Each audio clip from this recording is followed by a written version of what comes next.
All right, so we'll pause and then we'll just get started. How's that sound? Sounds great. Okay. Well, thanks once again for joining me here. I'm Kirk at Pastors Positive Mental Health Institute. Just excited to just share the work that God is doing within the church and the workers that He is using within the church and the struggles and the victories that we find within the church. And it's important for us to understand those things so that we can work together to build one another up in love and help the church flourish. If you like the content, please like, share, and subscribe. But I just want to just dive right in with Charessa Koontz, and I think I said that right, so that's good.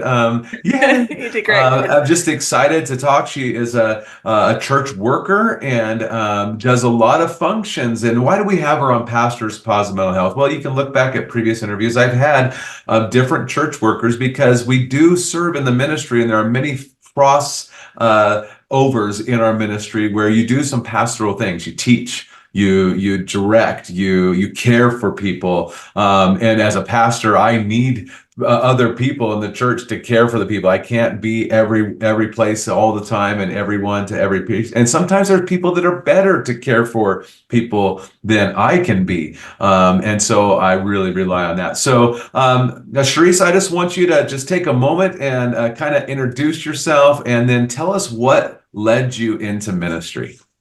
Oh, I'd love to. Thanks so much for having me. So I'm Charessa Koontz. I am a director of Christian education and also a director of Family Life Ministries. I'm a graduate of Seward twice. So I got my undergrad and master's degree there, and just love serving in ministry. Been doing it for almost 25 years now, and it's a beautiful thing. And I'm also married to my awesome husband, Eric, who teaches forensic science of all things and coaches wrestling. So I always joke that if I ever go missing, he totally did it and got away with it. Um, and then we have five beautiful daughters in age range of 25 all the way down to 7. So some people know our story. Our two older daughters we adopted when their parents passed away. And I was their family life minister. I was their youth minister, and then got the joy of bringing them into our family. But then we also have our three littles. So we have our bigs and our littles, and Mhm. our house is full and it's loud and it's amazing all at the same time. So that's just a little bit about me. The reason I got into ministry is really kind of a long story, and I'll try to make it as short as possible.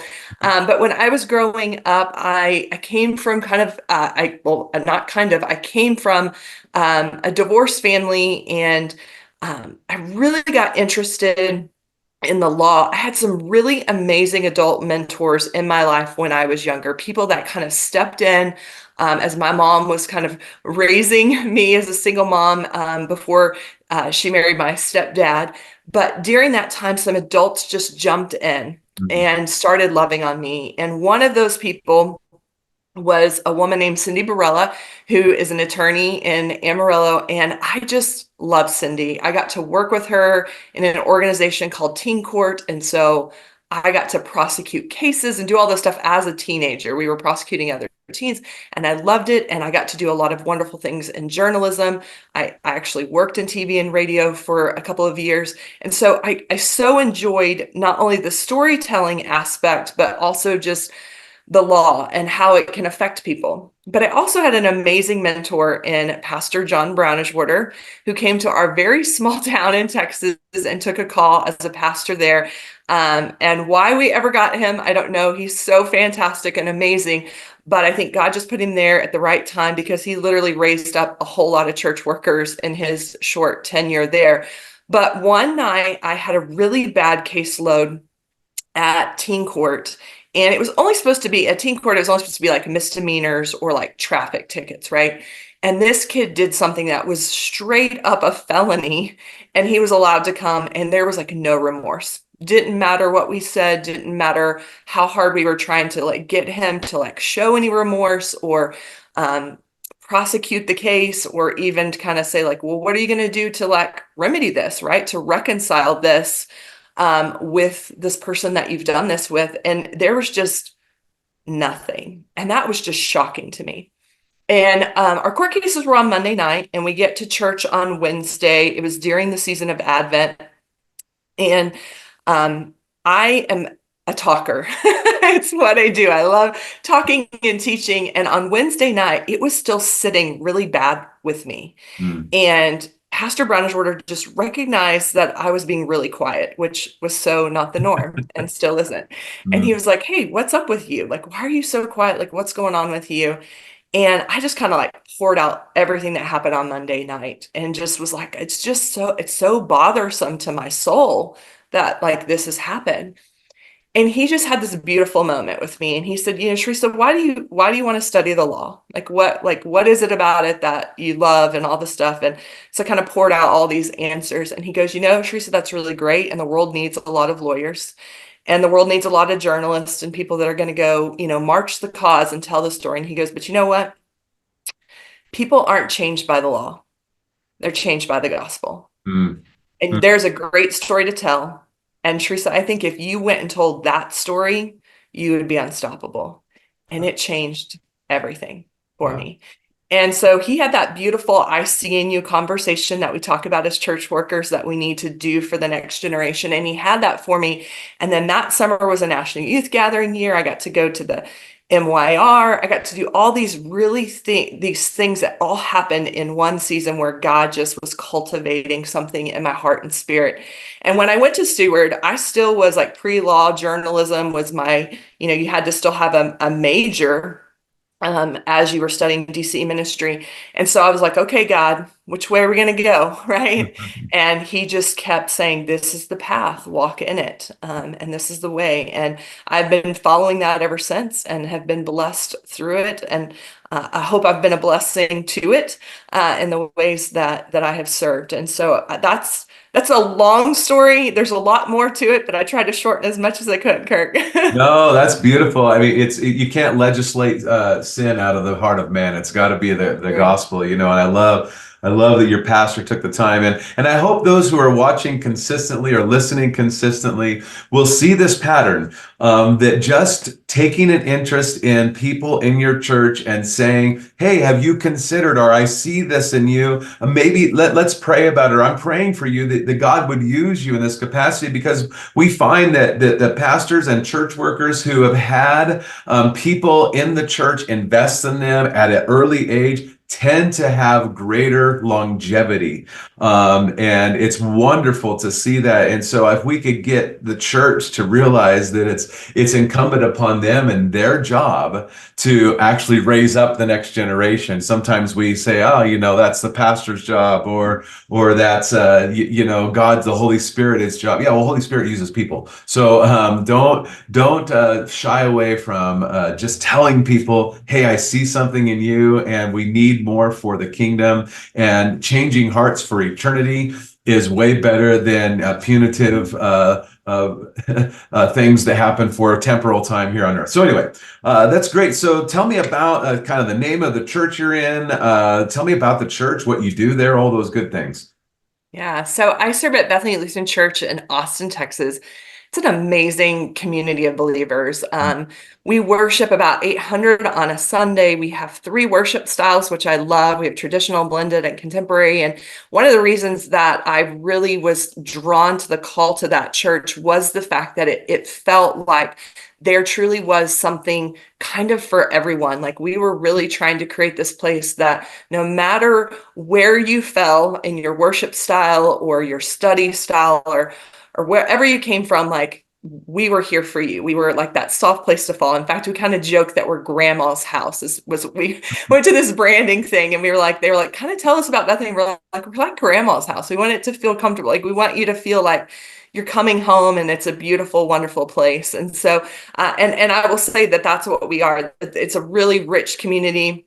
I love the diversity of our congregation.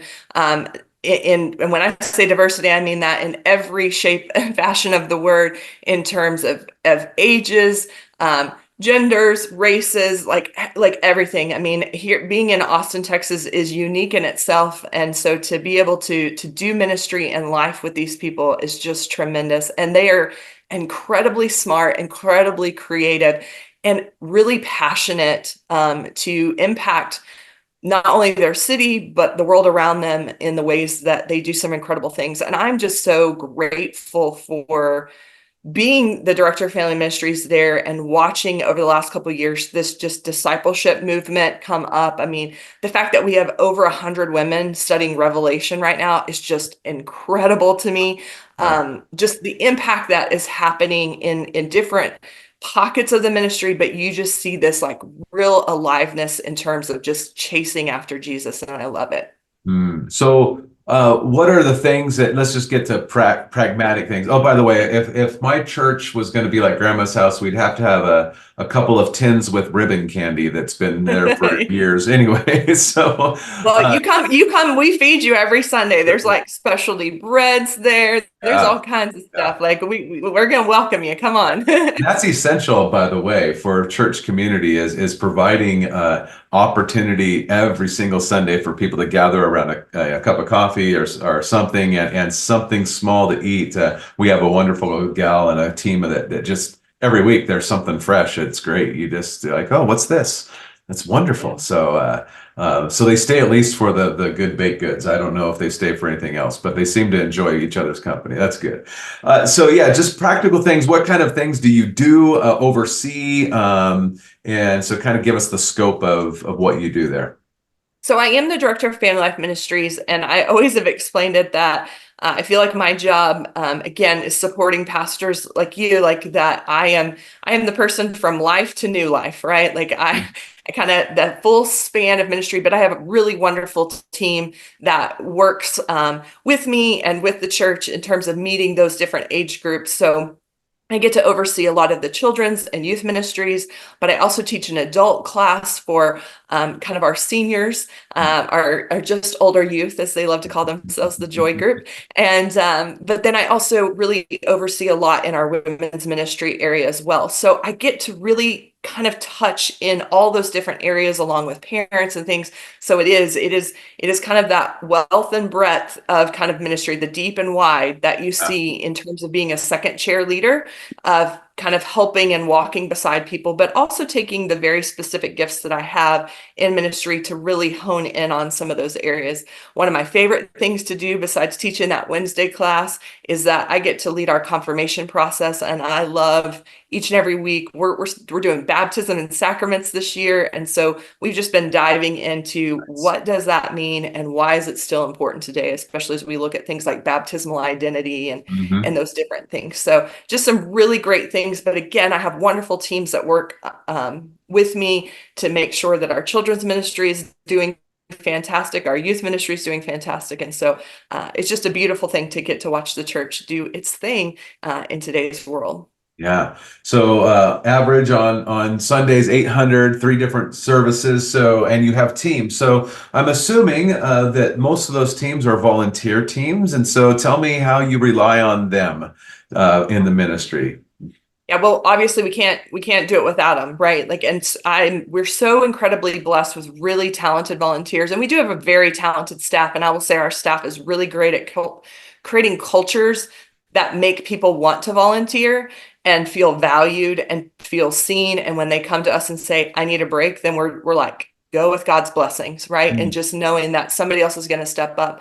I'll talk about our VBS process for one. Last year, our VBS process, we had over 350 kiddos on site for our VBS, but we had 150 volunteers. Uh, So just the incredible nature of people wanting to get involved and get invested in the lives of young people and serve in various ways. And we do everything from hands-on to the teaching, to being in the snack room, to being what I just call guardians that watch the halls and make sure kids know where they're going and they're like eyes on, hands off. We really try to make a place that everybody can get connected in that week. And it's incredible. I mean, that's like a 1-to-3 ratio.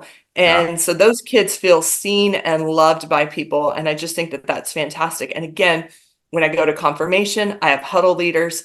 And so though every single table has so many adult leaders sitting at that table, walking through the process with them, asking them about their week. What was a good thing? What was a bad thing? Hey, do you have a game coming up? Can I come watch? Things like that just kind of cultivate that relationship that people are feeling seen and heard and valued, which is really important in ministry. Yeah, you said a couple things there that I would love to drill down a little bit. First thing is we've created a culture Because I love what you say, because often we can create a culture of have to do ministry and suppressive ministry where I can't get out of this, and the only way to get out of this is I have to leave the church, and everyone has to look at me bad. There's many ministries that value you based upon your willingness to volunteer. And I've always been of the mind, hey, if you don't want to do it, I don't want you doing something you don't want to do. I want you to do it with joy. God will take care of it. So tell me what are some strategies you have done to produce that kind of culture of volunteerism and servanthood in your church? I think first you have to cast the vision, right? Like, this is what we're doing, and this is why it's important, and this is why we need people. But I think job descriptions are really key too. So, like, when you go to sign up on our VBS volunteer page, we have all of these like opportunities listed. But when you click on it, you can see the job description, you can see what you are signing up Nice. for. Even our fun events like Winter Carnival, if I say parking lot attendant, I even have a job description for my parking lot attendants of like, you're the first person people see. Make sure you smile. Like, like Yeah. it might just be like those types of like silly things, but you do want people to feel like they know what they're signing up for. And I think it's really important for ministries to create opportunities for people to jump in and jump out. With the craziness of schedules, if you can say it's only a 6-week commitment, Mm. people can do those. And here's the thing, volunteers will say no because they don't want to disappoint you, even though they probably could do the job. They might not, if they feel like you said, they don't have an out, or they're just going to have to leave the church to give up that volunteer. But I think we have to be really intentional about timing of that volunteerism. And hey, if you give 6 weeks now, so and so is going to give 6 weeks after that. And then if you just loved it and enjoyed it and you want to come back, giving people those ins and outs and that permission to serve when they can and permission to step back when they can't. Because what I see happen a lot of time is when somebody has to step back and they just feel like they're disappointing you, or like they've hurt, you know what I mean? It can create a lot of hurt feelings, and it could make somebody just be like, well, I don't ever want to serve again. Or they are going to serve, but they're not going to be in the right seat on the right bus. And I think that's really critical for volunteers too, is making sure that they are serving in an area where they feel supported, that you've given them the tools that they need. You've been clear in communication. You've casted that vision, and so that they know and that they're stepping up. And I think, like I said, with our VBS program, we had so much of our older population that was just like, I can't, what am I going to do for VBS? And we started to create roles and opportunities for them to be there. And one couple came this year, and they had not done VBS since they said like almost 20 years. And they came back and were serving in some really fun roles this year. And they were like, this has been the best week all year, and we are definitely coming back next year. And they sent the sweetest thank you note, which you don't get many of those, to say thank you, I got to volunteer. But I think it just created that culture of like, man, we didn't know what we didn't know, but you made us feel like we could do this. And not only could we do it, but we did it, and we had such a great time, and we can't wait to like volunteer next year. And I think you got to create those cultures that do that. I also think, again, preparing them. For VBS, we had multiple volunteer training meetings, so that they knew what the expectations were, because we know that first day when all those kids come in that building, some of that just goes whoosh, right out of your head, because you're so focused on doing it. So we want to prepare them well in advance, not just the day of, right? Like, and I think sometimes volunteers, when they feel like they're just being asked the day of, or here's what you're going to do the minute you show up, it just creates some confusion and anxiety that I think we can be better at in terms of getting ahead of it on the front end. Wow, it's so good. I mean, if people could hear this, and I'm like taking some notes here, make job descriptions for volunteers. I mean, I love that. I mean, a lot of times people come and they're like, hey, I have a heart to serve. I want to serve. I just don't know where to serve. So we throw them somewhere, right? One of the strategies that I've implemented is I have this class. It's called What Now, and say, hey, you've been coming for a while, come hang out. And I talk about what does it take for the church to happen? What things happen? Because there's so much that happens behind the scenes, right? We don't know. And then it's like, well, what do you like to do? What are some things you enjoy? And then you sit there and you say, okay, so how can you use those things you enjoy for the ministry. And sometimes things come out of that we never had planned. We have this gal who, sweet 85-year-old lady who loves flowers. And so she, every spring through the summer, she probably has, there's probably 40 potted plants all around our property that she comes every day and waters.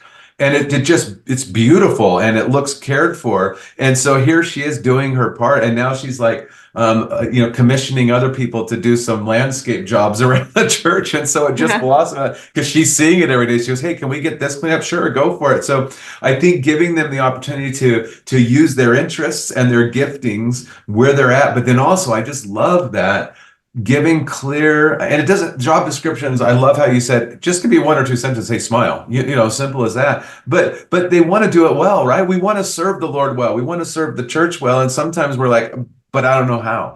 And I love that. So if people could hear that, I hope that we can glean that from you. What a great practice that is. And so I'm going to use it. So thanks for sharing so I can steal it from you. I appreciate that. You're not stealing, you're gleaning. You're there gleaning. You go. Right. I always say I'm Ruth. I'm gleaning the fields from all the people that went before me. Yeah, I like to stand on the shoulders of those who went before me. So you kind of mentioned these thank you notes, and I love that. I love and some of the big wins here. I just wanted to mention this too. Some of the big wins in ministry is that volunteerism, cooperation, and collaboration that the teams do together. People who you have 150 people serving at the VBS, and I would almost guarantee you that those 150 people get more community and more ministry connection in those moments, those meetings, and then the week of that they can get on a Sunday morning. And I find that that's where I love Sunday mornings. I'm a pastor. I love Sunday mornings. But if it's not transferring out throughout the week to where people are connecting and they're serving together and sharing life together, then we're wasting our time. And so I really think that it's important for us to create opportunities for people to collaborate in the ministry because things happen. Have guys go clean the yard and there's like 4 or 5 guys and they're sweating together and they're talking and sharing life and stories come up that you never would have had before. So anyway, so you kind of talk about these cards, but tell me about maybe you can preface it when you were kind of discouraged in the ministry because you've done it for a while. I think you started when you were like 8, it sounds like, but you're so sweet. So you were kind of discouraged in ministry, and then you were built up. So tell me if you have a story that would be that would speak to that, that'd be great. Oh, gosh.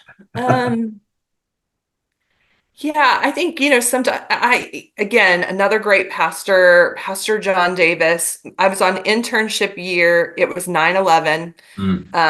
Right. That was a tough time to even start ministry.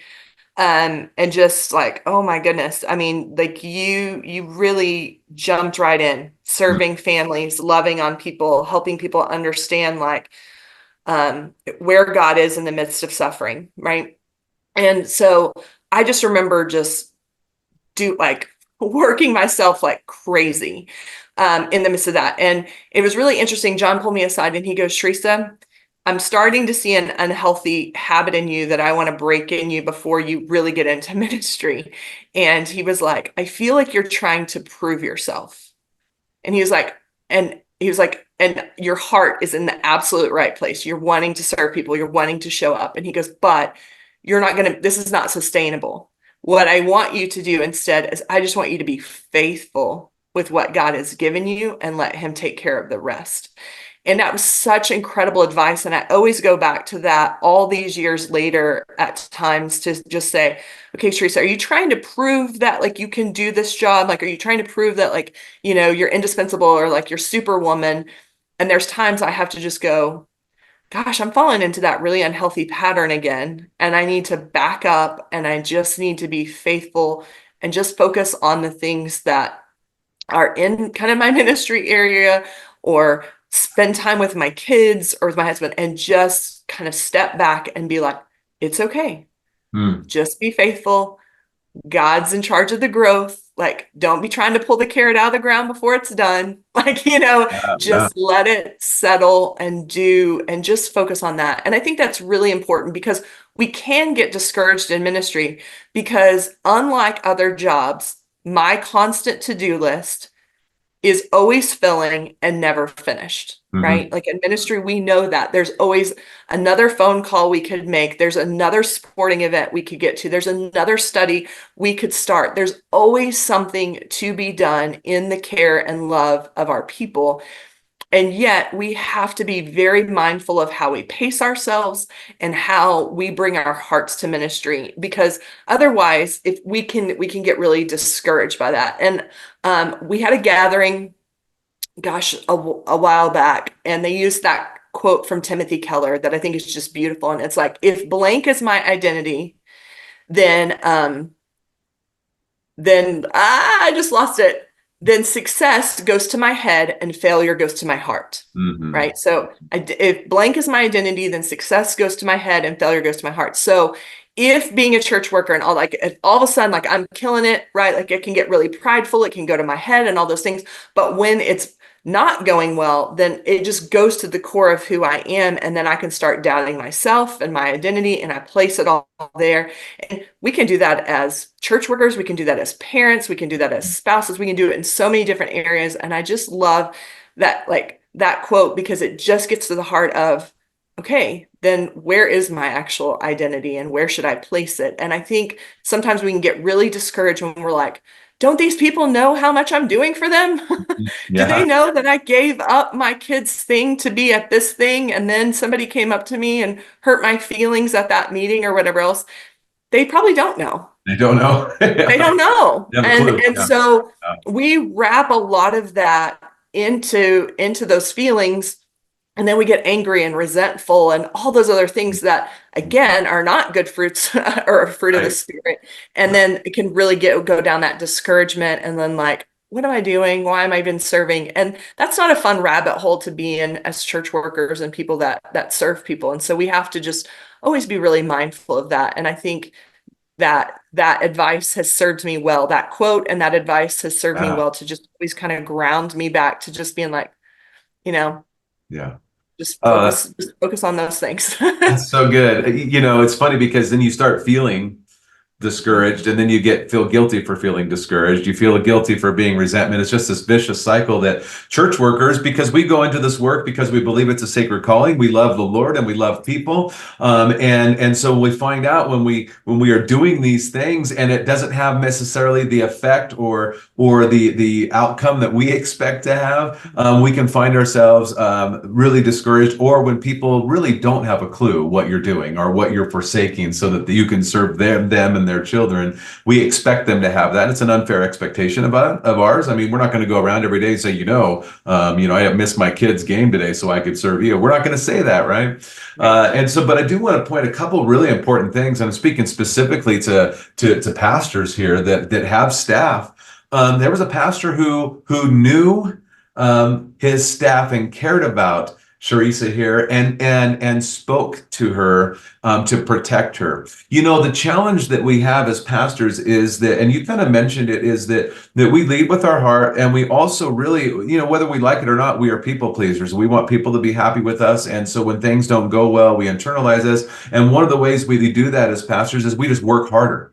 And what happens is often is unintentionally we present to our other staff members that if you're not working as hard as me, you're less than. And I know a lot of pastors, and I've dealt with them, and they say the right things. They'll tell me, oh no, I don't expect that of this next generation. It's always about generations. And then yet I can talk to their staff members, and they're like, yeah, I feel like, I put in 45, 50 hours a week, and I feel guilty for saying I need to get off a little bit early today to go spend time at my kid's game or do this activity. And I find that we do a real disservice and create unhealthy workers. So pastors, pay attention to your staff. Make sure the other thing is that you encourage them to stay in their lane. I mean, that's really what he was encouraging you to do, is you don't have to do all these other things. Do what God has gifted you to do, and stay in your lane. Because what do? We spread ourselves thin and we do nothing well. Instead of saying, no, I'm going to do a couple things that are really within my purview. I'm going to do it well and watch that. So that's really good. So I appreciate your honesty in that and just your insight. So good. Well, and I'd love to say, so I have an assistant pastor right now, Anthony Celia, who models this so beautifully. Like he uses the do not disturb on his phone. Mm, He protects his day off. He makes sure we're protecting our days off, and really encourages that. So I think when you can model it from the top down, how critical that is, and to sit there and if somebody's upset and says, I sent Teresa an email on Friday and she didn't answer it till like Sunday or Monday, and he goes, yeah, because it's her day off. Like he doesn't even think twice to respond in that way. Like, yeah, it's her day off and she's with her family. And so, if you want to get a hold of her, you need to get a hold of her sooner in the week. And so he models that and encourages us in that. And I'm so grateful for that, because then it does set the tone for kind of the rest of the staff in that way too. right. And he's got your back, which is really Yes. nice. Yes. So that's awesome. What have you found over the years that'd be the most challenging aspect of ministry? It comes down to unmet expectations, relationships. I think because ministry is so relational, Mm, we know that expectations are relationship killers, in our marriage relationships and our kids and everything, right? Like, you know, friend relationships. And so I think the unmet expectations is always one of the most frustrating things, I think, in ministry, because especially at a place like Bethany, you have 800 expectations every single time, like, right? And we know that even in a room of 5, I can't get full agreement on something, right. let alone, 800. And so I think unmet expectations is a big one, which again goes back to what I was saying earlier about casting vision. This is who we are, those types of things. This is also where we're going, so that people just kind of know. And it is one of the biggest questions I've asked when I get calls, is when I see call papers come in or job descriptions, I always ask this question in those meetings with whoever's in the room. If this job, as you've presented it to me, is being done well, what does it look like? Mm, And it's very interesting to watch the room answer that question, because I'm trying, there's a little method to my madness, and I'm probably giving something away here that maybe I shouldn't. But I'm seeing how much alignment is there, mhm, how much they really understand what the job is, mhm. and more importantly, is it a realistic expectation, right? Like in terms of, so I'm looking for those kind of 3 things in the midst of it, because then I can sit there and go, oh, they don't know what I do or what I'm capable of versus what the Holy Spirit's capable of, right? And so like we're working together, but I'm not sure I can, like, do that big thing you're asking for, but I'll sure try, or whatever that looks like. And I think that that's really clear. And I think it goes back to like the day off. Like, I want to have access to her. Well, sorry, that's her day off. Like, it's an unmet expectation, and that idea of how we protect those things. And so again, I think expectations is always where sometimes when you really look at conflicts in church ministry, it comes down to that. Yeah. Somebody had an expectation that didn't get met, and maybe they expressed it well, maybe they didn't express it well, and then the conflict just kind of went from there. But I think it always kind of comes back to that unmet Yeah. expectation piece. Yeah, no, you're absolutely right. I mean, it's one of those things in my work, we look at unrealistic expectations, and you mentioned 800 people. Well, every single person has a different unrealistic expectation for every staff member. And the reality is they don't realize that it's even an expectation until it's not met. And then they get emotional and they can't pause and go, well, was this a realistic expectation? Because if they could, they can go, oh, well, it's kind of unrealistic for them to have to answer, something that I need an answer for next week today, right? Or whatever, I mean, that's minimalizing a lot of the issues that happen. But it's really a fascinating thing and I have unrealistic expectations for people. And I always have to, I planted a church in 2014. And I went into it saying I'm not going to have any expectations. Well, that was just foolishness. But anyway, because then you realize you do have a lot of expectations, and they're never going to be met because, well, anyway, that's a different story. We won't go there. So you have these unmet expectations. You've had these moments in your ministry. How have church members then helped meet those challenges of unmet expectations? I think it's when you get to actually then slow it down and have like real honest conversations about what is realistic, and I think not only realistic, but what what is the timeline for it? Right. I think sometimes people in today's society want it to happen like this. And Mm, it's like, I think we can get there, but it's going to take us 6 months or it's right. going to take us 18 months.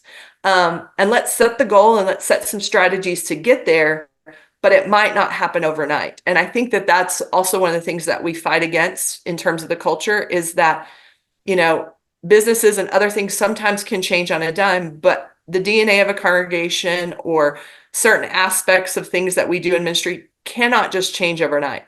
We Mm, had that happen to us, yeah. 4 years ago, and some really rose to the occasion and some really struggled. And we know that. And Mm, yet there's some great learnings that came out of that. Like we were forced into it. But again, some of the things that we know have always worked in ministry were the things that we went back to, mm, right? Some of the things that, we were trying, like we just went back to basics in a yeah. lot of ways and kind of reset. And we're like, okay, so now what do we really want to do Mm, moving forward? And how do we reset the expectation kind of coming out of that? And so I think that was one of the somewhat, if you could say, a positive that came out of that was the opportunity to slow down and really think about, as we come out of this, what do we want to do and what do we not want to do, and what is that going to look like timeline wise in terms of how much time we can dedicate to that and setting those realistic expectations. And so I think when you sit down with members and you have the opportunity to really talk through, and then they get it, and then they go and be ambassadors for that change, and they become ambassadors for your timeline and your vision. Then it's a beautiful thing to watch them kind of carry the torch, in a sense, into those different places to help make those things happen. That's great for them too. And it's interesting because one of the things that you're I'm going to use a different term, but that came up when I was interviewing a lot of pastors is if people can be reasonable, even if they don't agree, if they can be reasonable, that's really helpful. And I think that when there is, if you can sit down and sift through the emotion and then we can talk about it and go, okay, let's figure out how to get there, or how to resolve this, whatever it is. And these are the steps that are going to get there. But we know that sometimes those steps can get interrupted, as a lot of stuff got interrupted, like you mentioned 4 years ago. I'm still looking for the day we don't talk about COVID, but that's okay. We'll get to one. So can you tell me, just in closing, a couple quick questions? How has a church member made you smile within the last 2 weeks? Oh my goodness. So Sunday was a beautiful day. One of our youth who is thinking about going into ministry, and Okay. I sat with him at a Starbucks and talked through that with him. He led youth group on Sunday night. And so this is something that I've been trying to bear some fruit in our program to get them to feel confident enough to lead. And he did such a fantastic job. But what made my heart really happy after that was he's a pretty confident basketball player. Like he has a presence about him. He's got kind of those natural leadership capacities that, again, make him a great candidate for God to use. And he uses that influence well in his school and in our program. But when he got done, I said, thank you so much, Rainer, like getting us kicked off in this new series of you guys leading. And I looked at the room and I said, okay, who's next? And 3 hands immediately went up. Wow. And that was just like he had blown the door open to say, you can do this. Hmm. And look at me, I did it. And I just think that just made me smile so much because I had been, again, wanting this to happen over a year ago. And I was like, oh, it's going to happen so quickly. Everybody's going to jump on board. It's going to be great and all these different things. Yeah. And it took a while to get that confidence and the right person to kind of kick it off.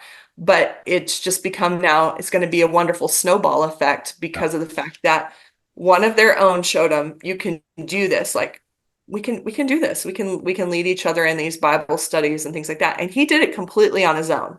Like he wanted to talk to me about it that morning. And I was like, you know what? I trust you. I think you got this. Like, I'll be there if you need me. And I could kind of see his eyes like, oh no, please read everything I'm going to do. And I was like, Yeah. no, you got this. Like, and I think it just gave him that sense of confidence of like, I have your back. You're going to be fine. Hmm. Um, and so it was just a really neat thing to watch him do. And it was kind of cute because one of the things that he said was, that question did not go the way I thought it was going to go.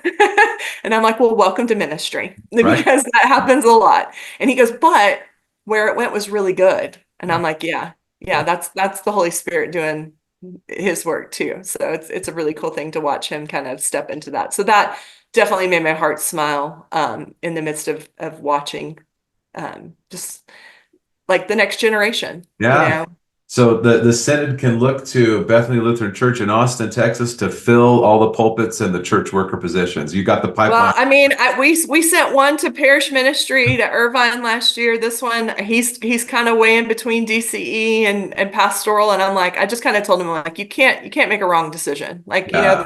the harvest is plentiful, and Yep. so whatever you do, the Lord is gonna do beautiful things in you. So Well, yeah. one thing that you have done, and I want to compliment you on that, and we know it's the Lord's work in you, but is that you have provided a safe place for someone like Rainer to explore what God might have for him and be safe to go, hey, that didn't go well. Years ago, when I was over a large church in the music ministry, and I was developing lots of young people, and they would lead different times, and I mean, I'm kind of sick, so I would laugh at them when they would mess up. But that was to me a great teaching moment. It's like, okay, so you played the wrong chord on your guitar. Your voice cracked when you tried to sing that note. That's going to happen. Let's talk about the recovery. Let's talk about how you got it right back on track, and that's the win there. And it also made you a little more dependent upon the Lord to get through. You're a little confident going into this music time. So anyway, that's great. What's the desire for the people at your church? Keep chasing after Jesus, keep following after him, right? That's that. And, I think that's the big thing. We just want to be a place where, our tagline or, our vision is belong, become, and bless. Like we want people to belong, to him and to a relationship, not only with him, but with each other. And we want them to grow and to become the disciples, that they're meant to be. And that not only means just them personally, but also discipling others, right? We know the importance that being a disciple is discipling others and then blessing the people around them and watching them share their incredible gifts and, like you said, the things that are on their hearts and minds. I love that some of our best service opportunities that we've had over the last couple of years, a member has come and said, I'm passionate about this. I Yeah. will lead a team. Can we do this? And I love that we have created a culture that says yes. Mm. If it's in line with our values and things like that, that we can turn to them and say, yes, go. And encourage them and bless them and resource them if we can. And it's been really amazing to watch some of our people step up and meet the needs, not only of our community, but the world around them. Yeah. It's been Oh, so fantastic. good.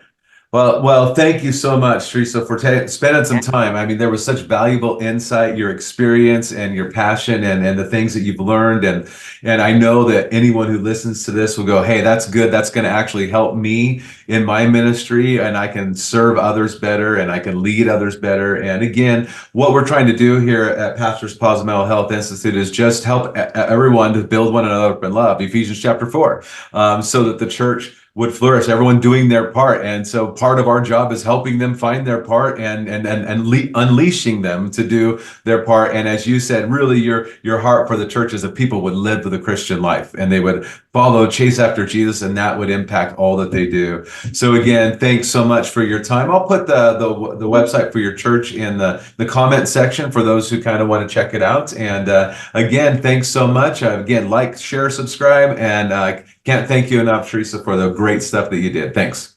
Thank you so much for having me. I really appreciate it. Absolutely.